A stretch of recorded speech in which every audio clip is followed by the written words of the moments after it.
welcome to another episode of the Pixelated Sausage Show. Hi. How are y'all doing? I'm, of course, your host, Mark Kuznez. I made sure to do a little test recording before recording this show all proper because I did not want another last episode to happen. As much as I enjoy doing this podcast, and when I say I enjoy doing it, I mean I hate it so much. But as much as I do enjoy it/hate it, recording it twice in one day, don't really like doing that.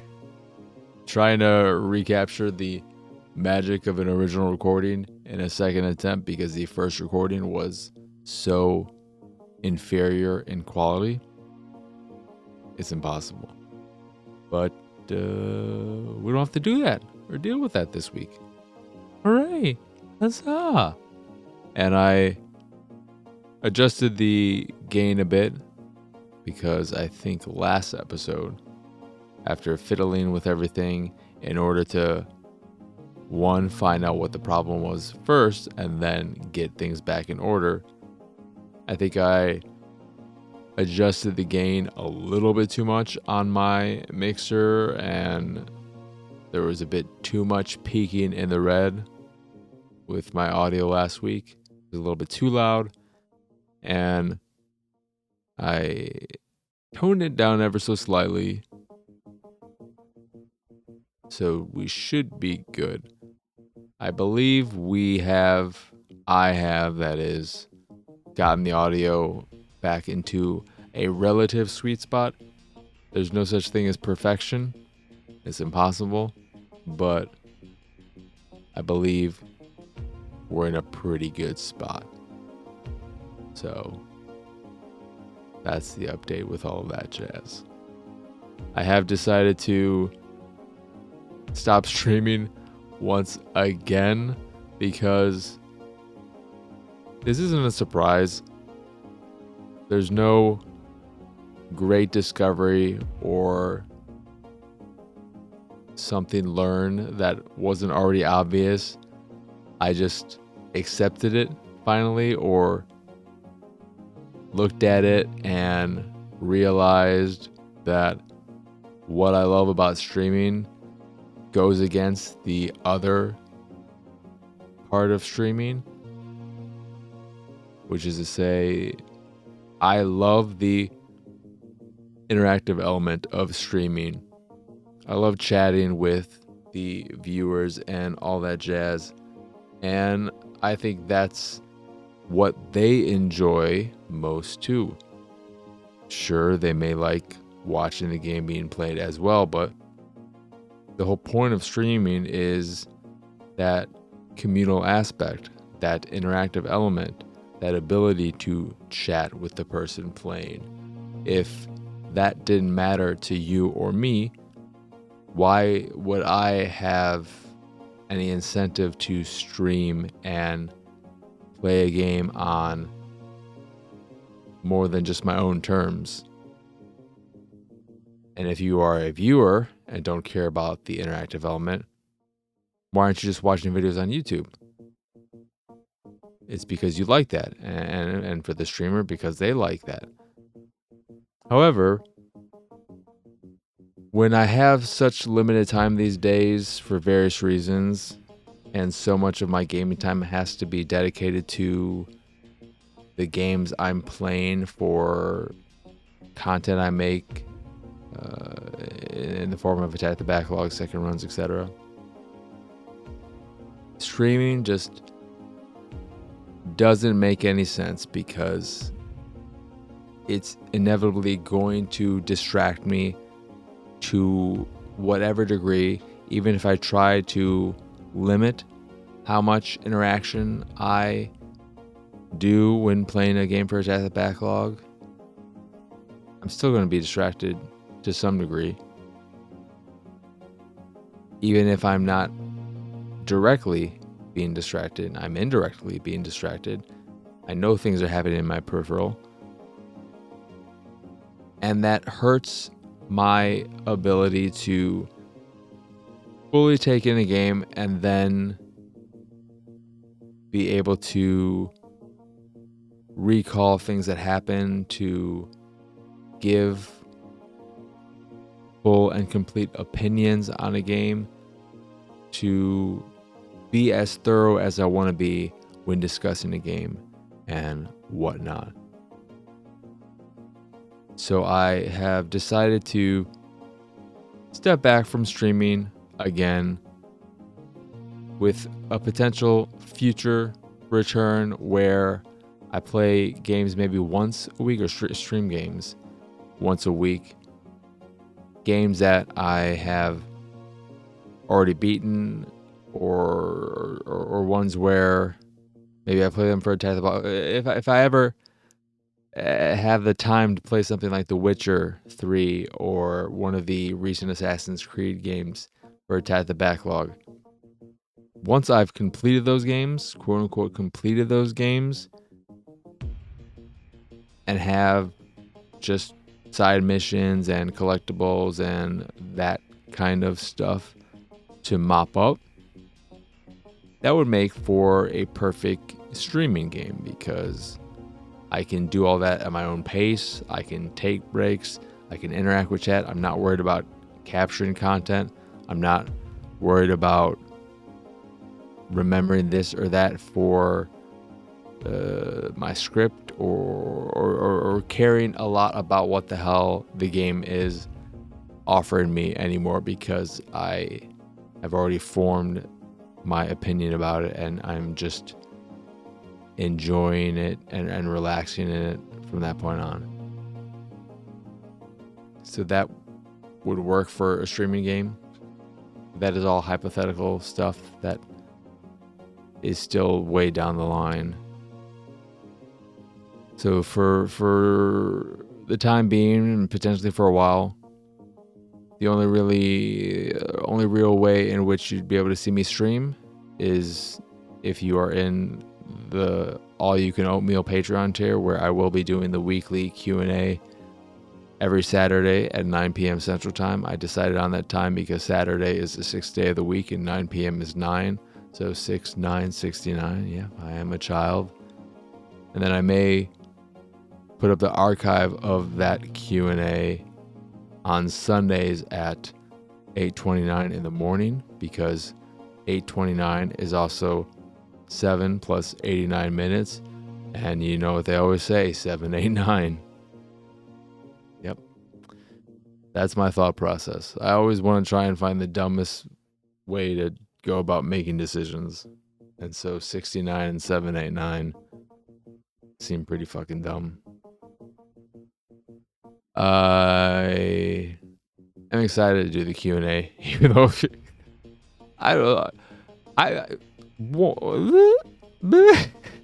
Enchi is in the All You Can Oatmeal tier, and when I told him about, because he was the first to know about the plans to change up the Patreon and everything, he said he had all these would you rathers and whatnot ready to ask me. He hasn't posted a damn thing on the Q&A thread yet. Deadline. Time is ticking. It's almost Saturday already, big boy. Get your shit together. Because there's no limit on the amount of questions patrons can ask and all that. In part because there just aren't that many in that tier, or patrons in general. And just so we're clear, in case anyone's, because the vast majority of listeners and watchers are not in that tier or part of the Patreon. The Q&A is something that only those patrons can interact with in terms of asking questions and all that jazz, but they are also the only ones who will be able to access the archive. It's not going to be public to anyone but them. So if you want to be a part of the Q&A or listen to it after the fact, that's how you go about doing it, because that's not real content. That's just whatever content. So yeah, that's the only way to watch me stream, if that is something that tickles your fancy. I forgot to say this at the top of the show, but the games I'll be talking about today, a little later down in the show, are Varney Lake and Stray Blade. So you've probably not heard of either of those games and are not excited. Should you be excited? Probably not. But feel free to get excited regardless, nonetheless, for when I talk about them. Fun fact, though. Fun fact. Because I can't remember where I left off in my MCU watching last episode. I think I had I think I had just finished Moon Knight, which is not good, and had She-Hulk and Miss Marvel left to watch, because I'm not going to bother with What If. I don't see a purpose, and I remember seeing some of the art and not liking it. She-Hulk surprised the hell out of me. That was a very, very enjoyable time. And what surprised me most is that as much as I enjoyed the episodes overall, it's a 9-episode series, and as much as I enjoyed episodes 1 through 8, there was one constant thing throughout that I was not a fan of, and that was the fourth wall breaking, talking to camera stuff. I was told that is something that is in the comics as well, and it is one of those things that is a divisive element of She-Hulk, and some people don't like it, some people do. I fell into the camp of not really liking it, but it was such a small part of the episodes. She'd only do it 2, maybe 3 times an episode, and it was never for an extended period of time. Wasn't a big deal. Did not take away from my overall enjoyment of the show, which one made me want to, because I always heard great things about that show, and I believe that is who the actress is. Kind of want to go back and watch Orphan Black, because I heard great things. I like her, the main actress in She-Hulk. Don't know her name. I should have looked up her name, because I have no idea what her name is. And 2, this is a spoiler, I guess, but not something that who cares, really. You already know that he's in this universe anyway, because he showed up, or maybe you don't, because you haven't watched any of this stuff. Who cares? I also want to go back and rewatch all of Daredevil. I only watched the first 2 seasons, liked it, but never finished it. I fell off of the Netflix Marvel shows after, I think, Luke Cage season 1, because Jessica Jones was before that, I believe. I watched seasons 1 and 2 of Daredevil, Jessica Jones, and Luke Cage. Really, really liked Jessica Jones a lot. Thought Daredevil overall was pretty alright, and Luke Cage was enjoyable in the first half, and then when they killed off I can never remember his first name exactly. Mahershala Ali. I mean, who will be again in the Marvel Universe as Blade. As bad as the MCU has been overall, I am still very, very optimistic about that movie, just because it is some of the most perfect casting they've done recently. Him and Florence Pugh is perfect casting that I did not know was going to be perfect casting until I saw her and was like, oh my god, she's great. She's making this not great movie enjoyable whenever she's there. She's making Hawkeye enjoyable whenever she's there. She's great. She's so good. But where was I? Yeah, I want to rewatch Daredevil because the few times he showed up in the MCU as of late, it made me realize, you know what? This dude who I was first introduced to in Stardust, and I've only ever seen him in Daredevil outside of Stardust. I don't know if he has any kind of decent acting career. I don't remember his name either. But he's pretty good. He's not too shabby of an actor, and I don't know if I've grown to like him more or I appreciate him more because of all the bad we've gotten, but you know what? He's pretty all right. I also find it a little amusing, or that's not the right emotion, but I'm just sticking with that because I didn't easy him the saying to fall back on. But the fact that they've latched on to, or I'm just curious why there's been all this love for him as Daredevil, and we haven't ever heard anything, to my knowledge, or seen anything about any of the other Netflix shows versions of characters being part of the MCU. Are we gonna get Luke Cage in something at some point? And it's gonna be a different actor. That would be a shame. I like that actor. I thought he was pretty good. I'd like to see him still be there. I don't see Luke, like, bringing back Luke Cage would make sense for something, given what kind of a hero he is. I don't see a reason or what you would do with Jessica Jones, so it would make sense to just not ever have her in anything ever again.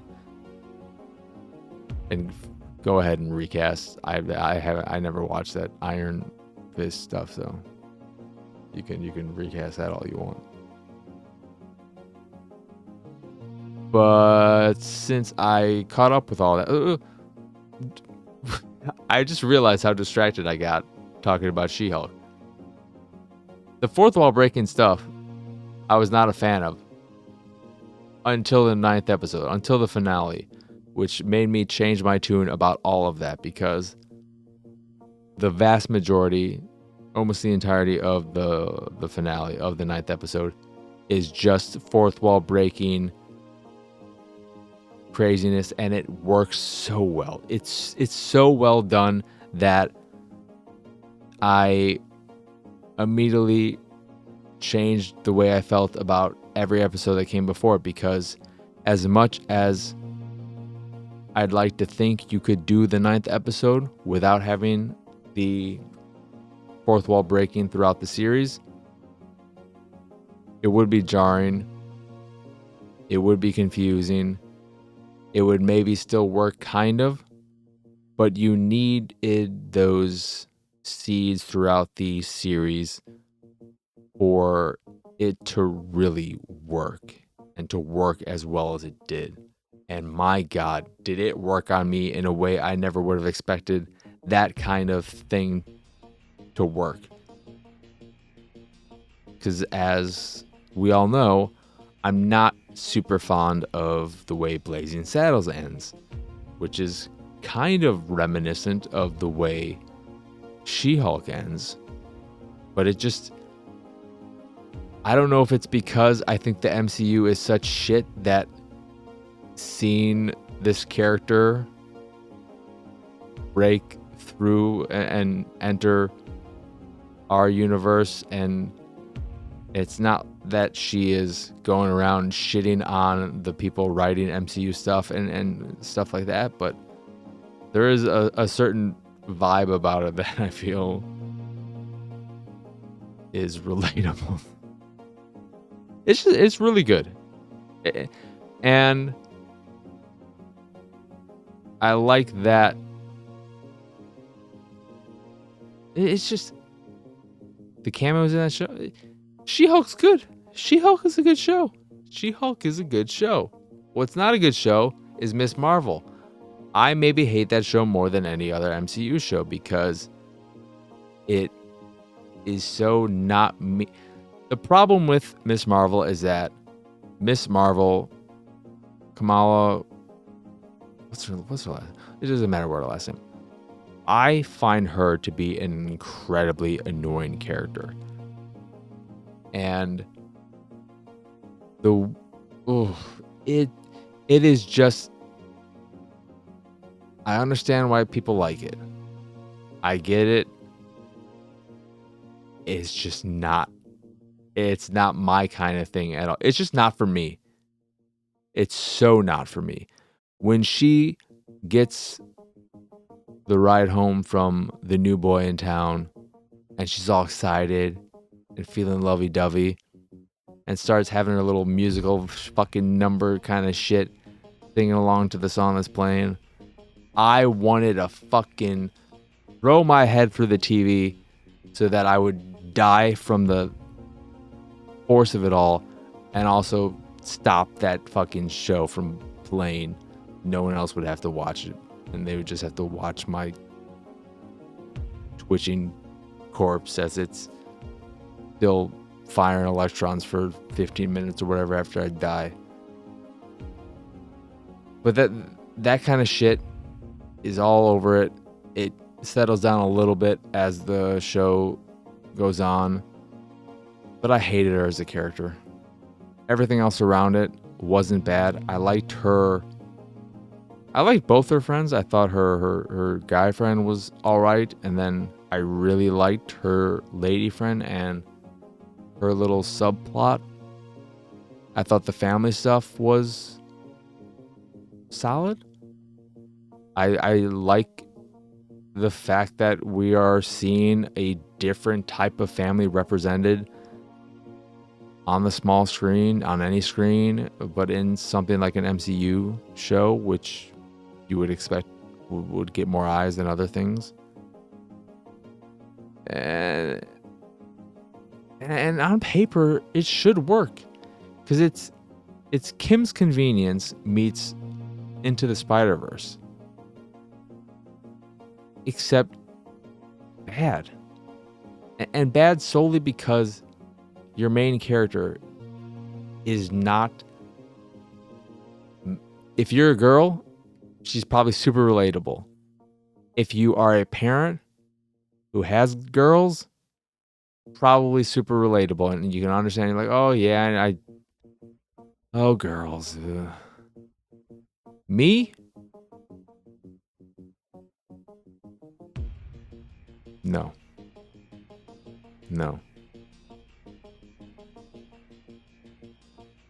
It's just I could not. I hated it. I hated it so much. It was excruciating to watch. The one thing I liked too about it, though, to just say one last positive thing, is that they easily could have, with the way the final episode plays out and what happens to a particular character, it would have been easy to just go well, now they're completely evil. This happened and they got this. Now they're just completely evil. But that's not the route they went down, and I really like that. So I appreciated them and the way they handled not even really a villain. So, yeah. Not excited about the Marvels movie, though, anymore, because I can't stand Miss Marvel. But after I finished that, I wasn't sure what to watch next. All my series were donezo. Did not want to watch Obi-Wan because I want to watch the movies, but I wasn't sure if I wanted to start the movies. However, I had no idea what else to watch, so I did start the movies. And I have now watched, or I just watched The Phantom Menace, Episode 1. That's not a great movie. Surprise, surprise. But it's not the abomination some people make it out to be. The problem with The Phantom Menace is that it's a kids movie, except it's 2 hours and 15 minutes or whatever. It's way too fucking long for what it is, and drags often throughout much of its runtime, where you'll have some kind of significant event with some amount of action, and then it's just taking its sweet time to get to the next important moment, giving you a bunch of shit that isn't important, that doesn't add anything to the story, both big and small, and it's just wasting your time. You have your opening section where Obi-Wan and, what is it, Qui-Gon? I don't know what the hell his name is. Are talking with the Trade Federation to try and resolve this situation that's going on with the taxation, etc. And you get a bit of action, except those fodder droids are some of the worst fodder in all of Star Wars, if not the worst. They're stupid. I hate them. Fucking, they're just so boring. They're boring, uninteresting enemies. But after that whole bit, you then have to wait an hour until you get to the pod race, which so many people say, you know what? Just you don't need to watch Phantom Menace. Just watch the pod race and you're good. I don't know what the fuck all y'all are on about. The pod race is fucking boring. It's so fucking boring. If you're not gonna watch the whole movie, just don't watch it, because the pod race isn't worth watching.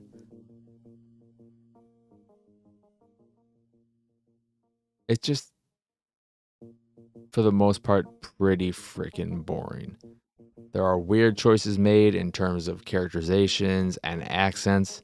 Why is the one Trade Federation person speaking in one hell of a stereotypical, I would say mildly, potentially offensive Asian accent?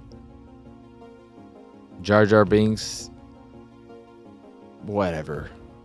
The Jar Jar Binks wasn't as prevalent as I remembered him being, and not as annoying, except for there's one moment where I don't know if it's after they're talking to his council, like his people, and he says there was one part where it felt like he was trying to sound black or something. I can't remember, and I may be remembering it wrong. It's not that he's trying to sound, or that I thought that that's just what I'm thinking. It was weird.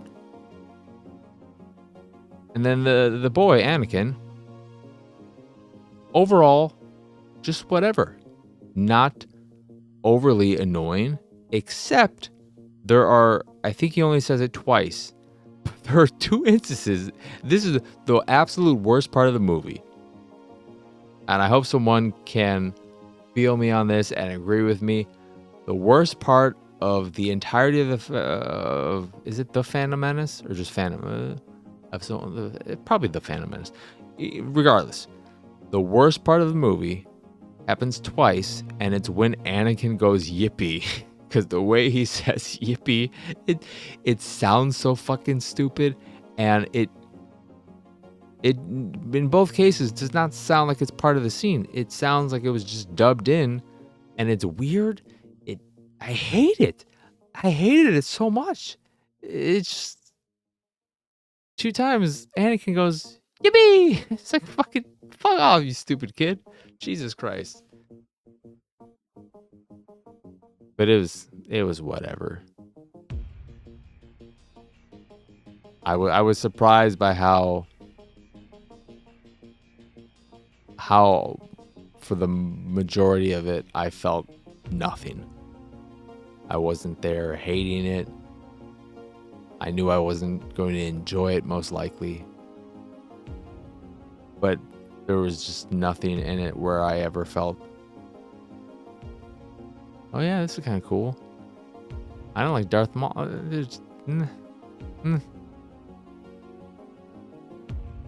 And I did not remember the whole Immaculate Conception side of things. That's pretty fucking stupid. Whatever. I'm not sure. I'm not sure if I want to continue or not. Because one thing that happened when I was watching it was the second Darth Maul showed up, the first scene where he showed up, and I heard the voice of the other roommate or neighbor from Shaun of the Dead, who did the voice. And more so when I remembered, oh yeah, that's Ray Park. That's Toad from X-Men 1. You know what I also was talking about for a while, rewatching all of the X-Men movies. You don't be trying to think which has more good movies versus bad movies. Because in Star Wars, you could say, without rewatching everything yet, the movies I'd say are good in the Star Wars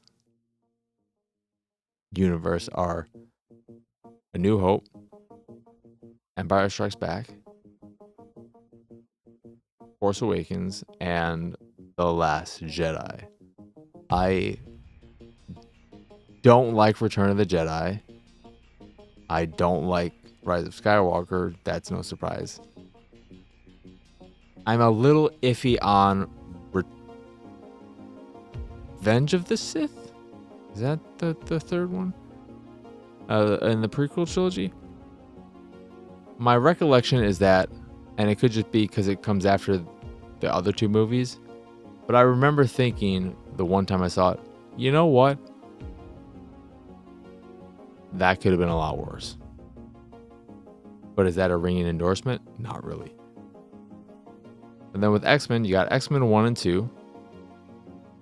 You got the Wolverine. You got Logan. Then First Class and Days of Future Past. That's more. But are the thing is, the bad X-Men movies might be worse and harder to watch. I haven't even bothered with some of them. I haven't seen Dark Phoenix. I think I might not have finished Apocalypse. I don't remember. I do not remember any of it. But I mean, The Last Stand. Ooh, boy, oh boy, oh boy.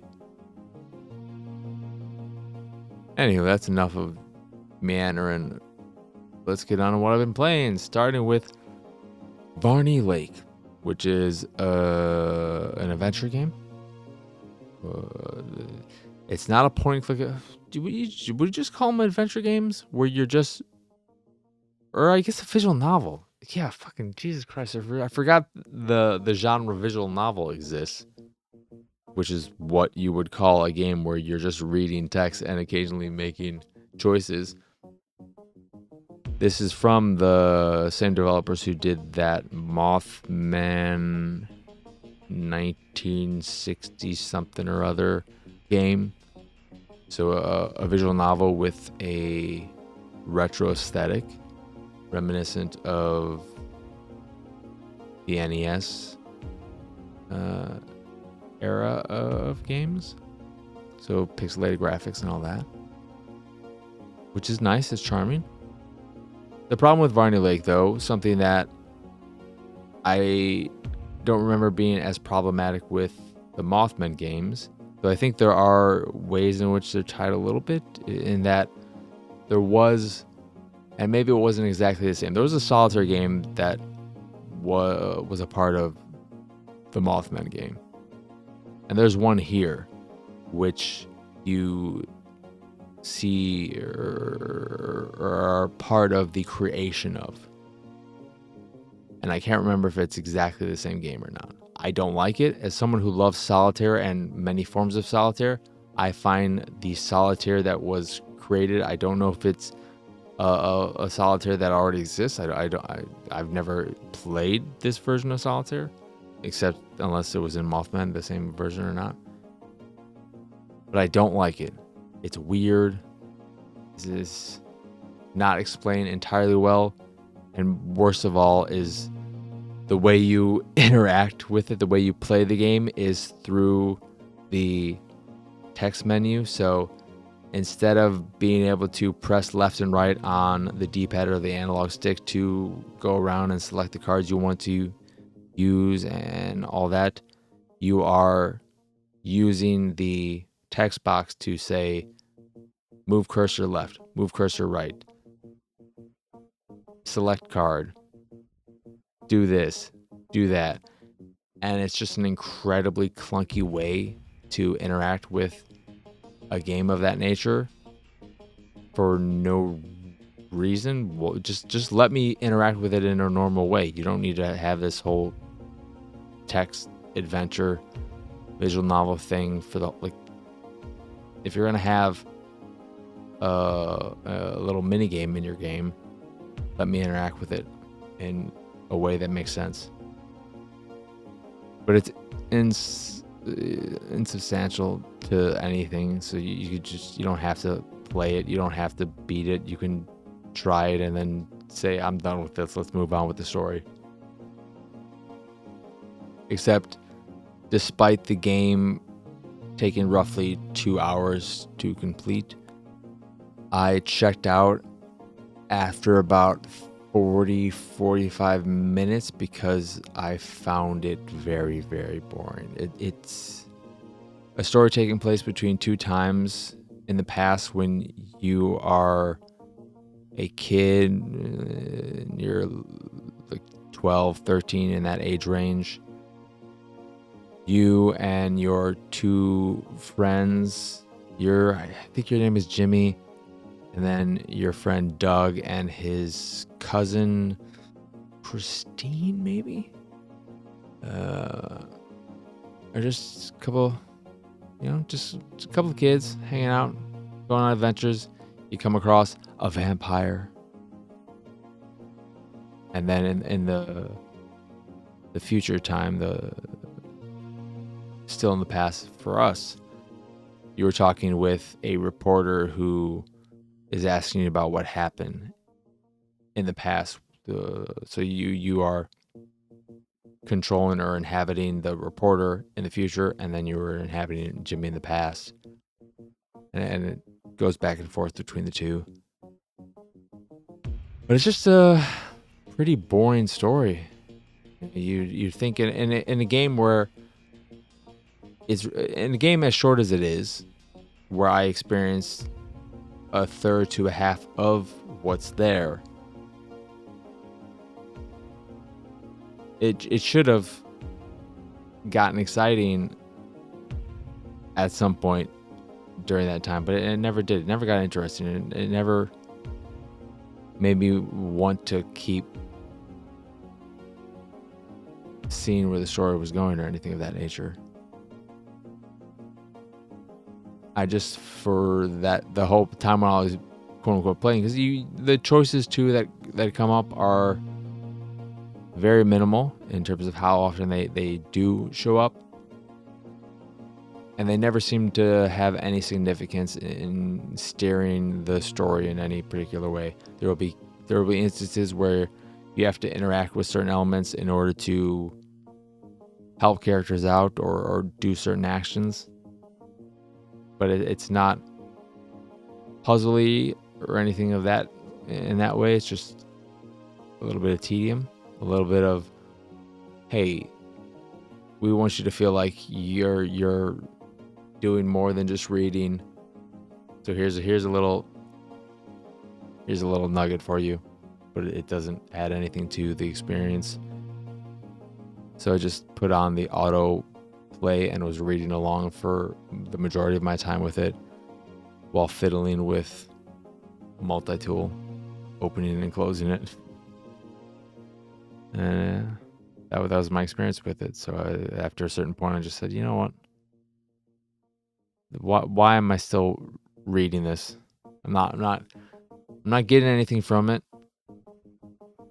And I'd rather be doing anything else with my time. Except playing Stray Blade, which is the other game I played, and worse. It's a third-person action-adventure game where you are this grand adventurer who's seen everything in the world. You've done everything. You are the best adventurer in the world. You're just so fucking awesome. But there's this one mysterious place that no one's ever really seen. And that is your final goal. So you go there, you get shipwrecked or some shit, I think. A beam of light or a crystal, whatever, shoots you and pierces your chest. And then some wizard dude or something hovers over you in first person, and you see their hands for a second, and then they disappear, and you stand up and you're like, oh fucking, there's a goddamn shard of crystal in my chest. What the fuck is this? Whatever, I'll just leave it here. And now you're Iron Man. Congratulations. And it's structured like a Souls game where you are going about exploring a relatively linear world from what I've played, because the problem with it, animations, not great. Texture quality, not great. Visuals, not great. It looks like a 360 era game. With that is just sharper. You know, it's 4K or whatever, probably. So the visuals are sharp, but they lack detail. And despite the fact that your character cast a shadow in the opening cutscene, and presumably in other cutscenes, when in game, you cast the most minimal shadow imaginable, if any shadow at all. And y'all know how that's a pet peeve of mine. Fucking hate that so much.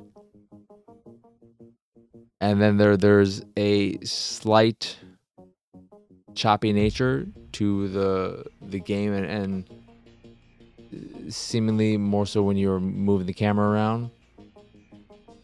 But the combat is where the game lost me. It feels very unresponsive, incredibly slow, regardless of whether you're doing a light attack or a heavy attack. The combat systems at play where you have to dodge an enemy who is attacking when highlighted in red, or parry them if they're highlighted in blue, does not feel good, in large part because of that unresponsiveness. Their attacks are sometimes ridiculous in how much area they cover. And I found the surprising frustration in the combat right from the start to make the entire experience of exploring this world not desirable. There are instances where I'm clipping through the environment a whole bunch. It's just a very, very janky experience that, one, it's a series exclusive as well.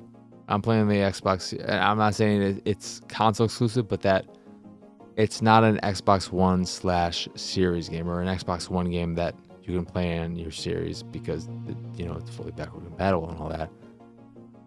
It's only available on the series console. There's nothing about it that screams this should be exclusive.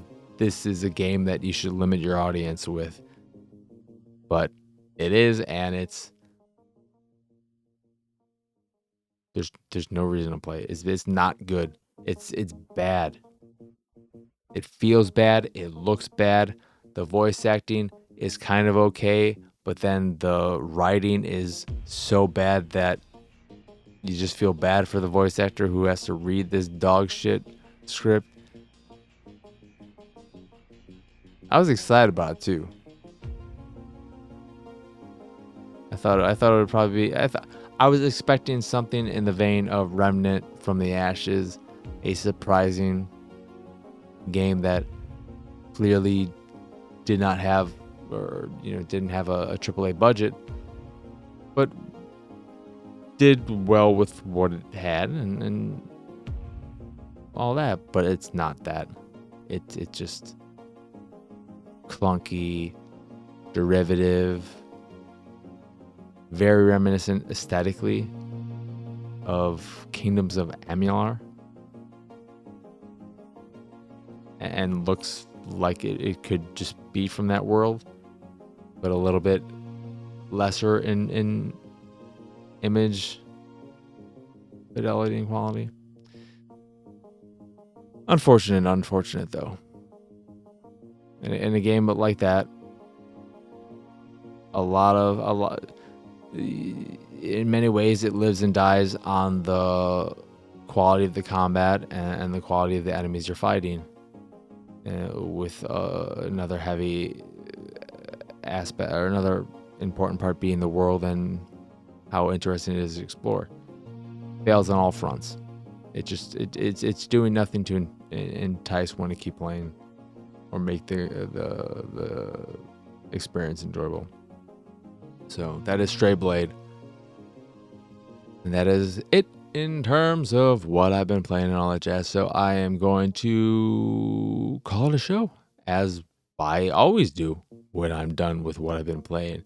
Once again, I am Marcus Nez. Y'all can find me pretty much everywhere at PX Sausage. If you'd like to find all my links of import, the site, the YouTube, the Patreon, the what have you can do that over at pxsausage.com. Again, I'm everywhere at pxsausage, and all my links and all that can be found at pxsausage.com.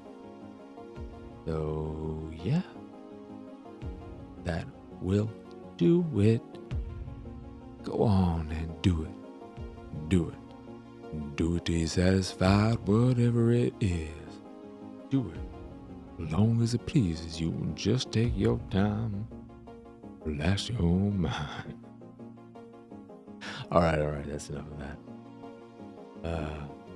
Got myself a little watch case that I've been eyeing for a while.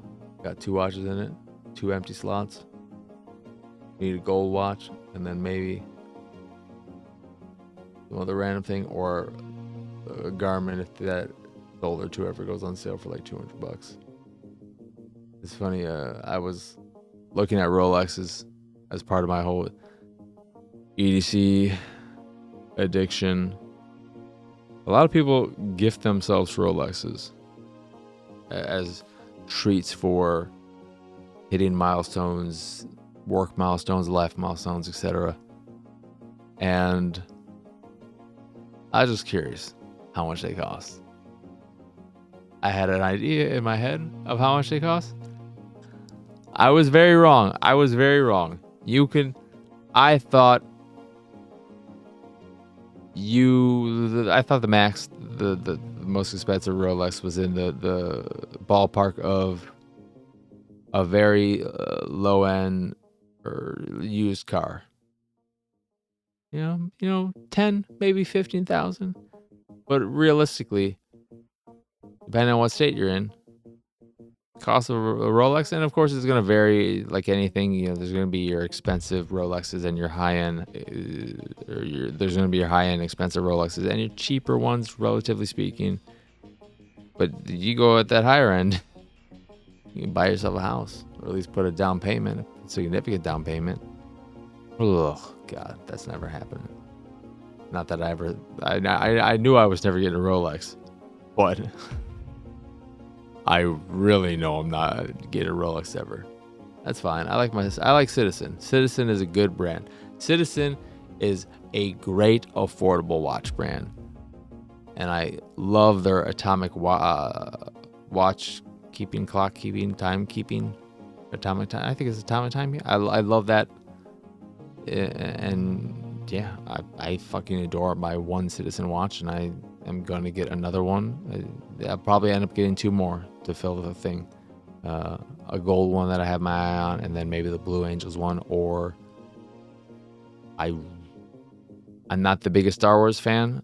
I really like some of the Citizen Star Wars watches. But yeah, that's gonna do it. So as always, thank you for watching or listening. I hope you enjoyed this here episode, and I hope you have both a wonderful rest of your day and a lovely weekend. So for now, adios, arrivederci, bye.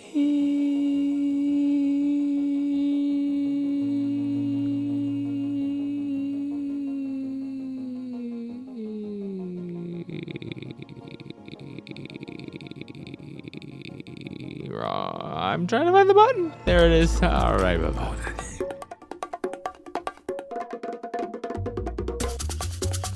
It's go time. Go, Daddy.